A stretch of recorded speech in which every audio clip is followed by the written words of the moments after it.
তাহলে আলোচনার টপিক, আল্লাহ তাআলা যাদেরকে ভালোবাসেন। শুরুতে আমরা জানলাম ভালোবাসার পদ্ধতি হচ্ছে, প্রক্রিয়া হচ্ছে একটাই, রাসূল সাল্লাল্লাহু আলাইহি ওয়াসাল্লামের পুঙ্খানু অনুসরণ, তার চেয়ে বেশিও না কমও না, হুবহু অনুসরণ, ঠিক কি না? 2 নম্বরে জানলাম কি করে বুঝবো, নিজের দিকে তাকান, আপনি কি করেন, what's your activity, what's your engagement, নিজেই বুঝবেন। আর দেখেন যে আশেপাশের মানুষ আপনার ব্যাপারে কি বলে। পৃথিবীবাসী যদি আপনার পছন্দ করে, তার মানে আল্লাহ তাআলা আপনার পছন্দ করে। সবাই বুঝতে পেরেছেন? আচ্ছা, এবার সরাসরি কোরআনে চলে যাই, মূল টপিক বিশ্লেষণে। আল্লাহ তাআলা অনেক শ্রেণীর ব্যক্তিকে ভালোবাসেন বলে তিনি ঘোষণা করেছেন। তিনি বলেছেন যে আমি তাদেরকে ভালোবাসি। এর মধ্যে 1 নম্বর হচ্ছে আল মুহসিনুন। এটা আমার সাথে সাথে বলেন, আল মুহসিনুন। মুহসিনুন মানে হচ্ছে যে ইহসান করে, মানে অন্যের প্রতি অনুগ্রহ দেখায়, অনুগ্রহশীল, অন্যের প্রতি দয়াশীল, অনুগ্রহশীল। এই সমস্ত বান্দাদের আল্লাহ ভালোবাসেন। আল্লাহ বলেন, ওয়া আনফিকু ফি সাবিলিল্লাহি ওয়া লা তুলকু বিআইদিকুম ইলা তাহলুকা ওয়া আহসিনু ইন্নাল্লাহা ইউহিব্বুল মুহসিনিন। তিনি বলেন যে তোমরা আল্লাহর রাস্তায় দান করো আর নিজেরা নিজেদেরকে ধ্বংসের মুখে ঠেলে দিও না, আর তোমরা ইহসান করো অন্যের প্রতি, কারণ ইন্নাল্লাহা ইউহিব্বুল মুহসিনিন, আল্লাহ তাআলা মুহসিনিনদের ভালোবাসেন। মানে যারা অন্যের প্রতি অনুগ্রহ দেখায়, অন্যের প্রতি দয়া পরবশ, তাদেরকে আল্লাহ ভালোবাসেন। সুবহানাল্লাহি ওয়া বিহামদিহি। তাহলে পেয়ে গেলাম, মিলায় নেন যে অন্যের প্রতি সফট কর্নার, অন্যের প্রতি দয়া, অনুকম্পা, হেল্পিং হ্যান্ড, হেল্প করার মানসিকতা, অন্যের দুঃখে কাঁদা, এই মাইন্ডসেট, এই মেন্টালিটি আমাদের আছে কিনা একটু মিলিয়ে নেন। না থাকলে রিমাইন্ডার হিসেবে নেন যে আমরাও যেন মুহসিনুনদের কাতারে শামিল হতে পারি। ইহসান এটা অনেক বড় তাবাকার একটা আমল। ইবাদতেও ইহসান লাগবে, ইবাদতের বাইরে সামাজিক কর্মকাণ্ড, রাষ্ট্রীয় কর্মকাণ্ড, সব কাজে আল্লাহ তাআলা ইহসানকে আবশ্যক করেছেন। অনুগ্রহ, অন্যদের প্রতি অনুগ্রহশীল হওয়া। ইবাদতে ইহসানটা কেমন? সেদিন জিবরাইল আলাইহিস সালাম রাসূল সাল্লাল্লাহু আলাইহি ওয়াসাল্লামকে জিজ্ঞেস করেছিলেন যে ইয়া রাসূলুল্লাহ ফাখবিরনি আনিল ইহসান, ইহসান আবার কি, আমাকে একটু বলেন। তো ইবাদতে ইহসানটা কেমন? রাসূল সাল্লাল্লাহু আলাইহি ওয়াসাল্লাম বললেন যে ইহসান হচ্ছে আন তা'বুদাল্লাহা কাআন্নাকা তারাহু ফাইন লাম তাকুন তারাহু ফাইন্নাহু ইয়ারাক। তুমি এমন ভাবে ইবাদত করবে, তুমি ভাববে যে তুমি আল্লাহকে দেখছো, তুমি আল্লাহকে দেখে দেখে ইবাদত করতেছো, এরকম ভাবো না একটু। আর এটা ভাবতে যদি কষ্ট হয়, অন্তত এতটুকু তো ভাবো যে আল্লাহ তোমায় দেখছেন। এতটুকু ভাবা যাবে না?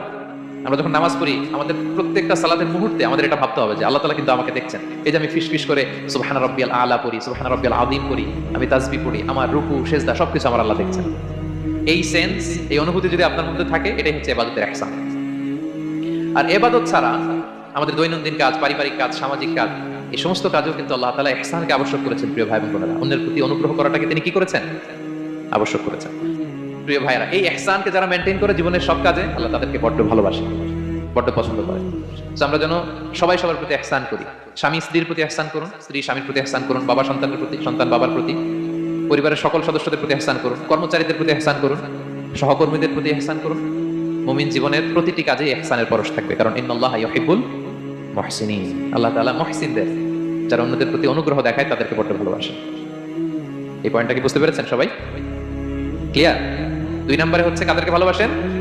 তওবাকারীদেরকে তিনি বড্ড ভালোবাসেন। দেখেন রাসূল সাল্লাল্লাহু আলাইহি ওয়াসাল্লাম কি বলে, তিনি বলেন ওয়াল্লাহি ইন্নী লা আস্তাগফিরুল্লাহ ওয়া আতুবু ইলাইহি ফিল ইয়াউমি আকসারা মিন 70 মাররা। আল্লাহ শপথ, আমি বিশ্বনবী প্রতিদিন 70 বারেরও বেশি তওবা করি। যার আগেও কোনো গুনাহ নাই, পরেও কোনো গুনাহ, উনি তওবা করে কয়বার? 70 বার। আমাদের তো কোনো গুনাহ টুনা নাই, তাই না? হ্যাঁ, আমাদের গুনাহ আছে নাকি? বস্তা ভরা। তো বিশ্বনবী যদি 70 বার তওবা করেন ডেইলি বেসিস, আমাদের করা দরকার কয়বার? যার যার কাছে ছেড়ে দিলাম, বলেন। 70,000 বার করা দরকার, ঠিক কি না? প্রিয় ভাইরা, তাওবা কি? তাওবা মানে ফিরে আসা আল্লাহর কাছে। ভুল করেছি, অনুতপ্ত হয়ে আল্লাহর কাছে ফিরে আসবে, এটার নাম তাওবা। To return back to your Lord, আল্লাহর কাছে ফিরে আসবেন। এই ফিরে আসাটাকে আল্লাহ খুব পছন্দ করেন। এখানেই শয়তান আর আমাদের মধ্যে পার্থক্য। শয়তান ভুল করে করছি তো করছে, এটার মধ্যেই সে অটল অবিচল, ক্ষমা আর চাইনি। কিন্তু আমরা সকালে ভুল করে দুপুরে মাফ চাই, দুপুরে করে রাতে মাফ চাই, আজকে ভুল করে কালকে মাফ চাই, ঠিক কি না?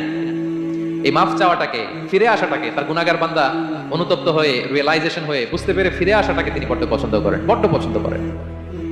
এজন্য ভুল আমাদের হবে প্রিয় ভাইরা। আল ইনসান মিনান নিসিয়ান, আমাদের নামটাই এসেছে ভুল থেকে, আমরা ভুলে যাই, ভুল হয়ে যায় আমাদের। কিন্তু ক্ষমার রাস্তা, তওবার রাস্তা খোলা আছে না নাই? এটা হচ্ছে আমাদের জন্য আশা, হোপ। আমরা হোপফুল, সবসময় আশাবাদী। যত ভুল হোক, যত ভুল আপনি করেন, এটা খেয়াল রাখবেন, ভুল আপনি যতই করেন না কেন, তার রহমতের দরিয়া তার চাইতেও বড়, তার ক্ষমার মহাসাগর তার চাইতেও বিস্তৃত, যত ভুল আপনি করেন না কেন। এজন্য আল্লাহ তাআলা বলেন ইয়া আইয়ুহাল্লাযীনা আমানু তুবু ইলাল্লাহি তাওবাতান নাসুহা, ওহে বিশ্বাসীরা একনিষ্ঠভাবে তওবা করো, ফিরে আসো আমার দিকে। ফাফিরু ইলাল্লাহ 24/7। পৃথিবীর কোনো দরজা 24 ঘন্টা খোলা থাকে না। রাত 3টার দিকে যদি আপনি উঠে জায়নামাজটা বিছিয়ে যে ভুলটা করছেন ওটা স্মরণ করে চোখের পানি ছেড়ে মাফ চান, ক্ষমা করবেন না তিনি? হ্যাঁ, ক্ষমা দেওয়ার জন্য তিনি বসে আছেন। এজন্য ভুল হইলে আমরা পড়বো আস্তাগফিরুল্লাহ। কি পড়বো? পড়েন আস্তাগফিরুল্লাহ।